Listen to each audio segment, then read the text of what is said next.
Welcome to episode 2, part 1 of No Gluten, No Problem, Getting Gluten Savvy.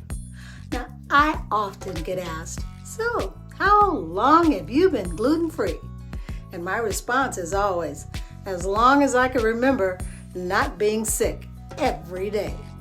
This gluten intolerance is something that I probably had for most of my adult life. But before I pinpointed my gluten issue, I am certain that I attribute my symptoms to what I thought could be overindulging with just my daily food or drink choices. For starters, let's take a look at what many folks consider the most important meal of the day, breakfast. I can eat breakfast any time of the day. Usually, my choices for this meal include eggs, bacon, pancakes, cereal, potatoes, toast, juice, coffee. And there are so many different options for these foods and ways of preparing any of these for gluten-free enthusiasts.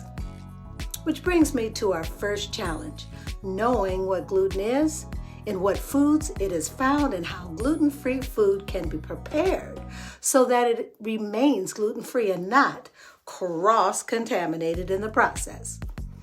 Keep in mind, of course, that I am not a doctor, nor do I play one in this series. I am just referring to my own gluten-free journey and the lifestyle changes I've made to adapt to my gluten intolerance along the way. Now let's start with our usual breakfast menu. Eggs and bacon are inherently gluten-free. So hey, just slap them on my plate and call it good, right? But hold on. What if those eggs and bacon, however they're prepared, are fried on the same griddle or pan that was used for pancakes? Pancakes are usually made with flour, and of course, flour comes from wheat. Pancake mixes, unless they are labeled gluten-free, we'll note that in the ingredients they include flour or say it contains wheat. Residue from pancakes just seep into the butter or grease on the pan, then consequently, guess what? You have cross-contamination. But if you love making pancakes from scratch, almond flour is your friend. So when you get ready to order those eggs and bacon, make sure that you ask whether these could be cross-contaminated in the kitchen. Now, what about other egg dishes like quiche or eggs Benedict? I used to love these extraordinary options, but crust on a quiche can be a killer. Why? The wheat flour, of course. Nowadays, actually every weekend in my household, my quiches are crustless. You just spray the dish with canola or vegetable oil, ensuring that those oils are also gluten-free. Put your ingredients in the dish and then cover it with that scrambled egg and cheese mixture. Pop it in a preheated 350-degree oven and voila! Killer crustless quiche. Not that quiche that will almost kill you with their crust.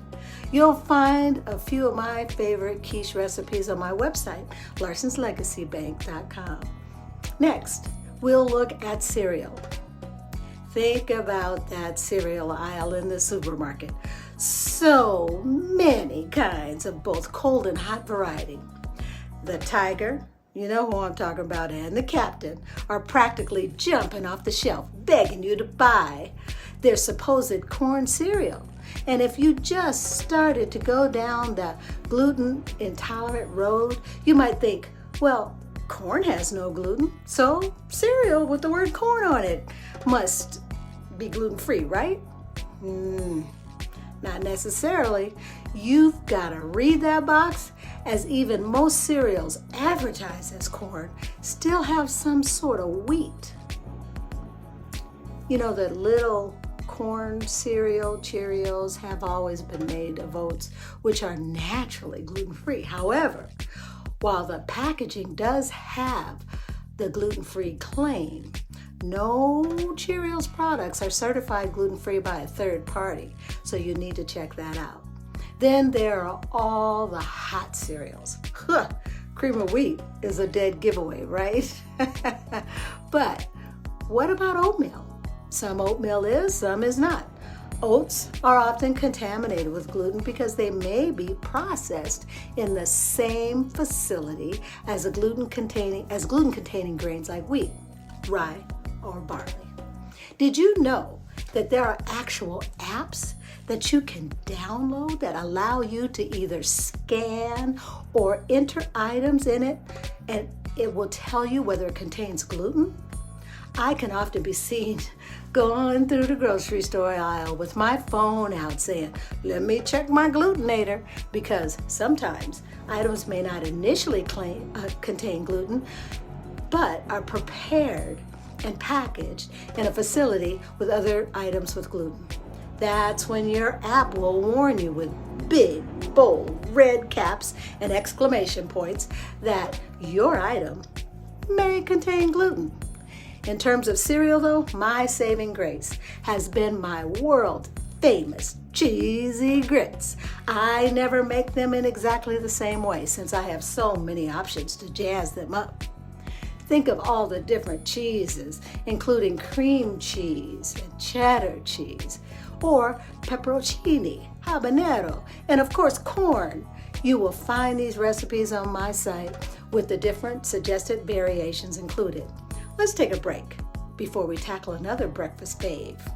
Potatoes, or is it potatoes?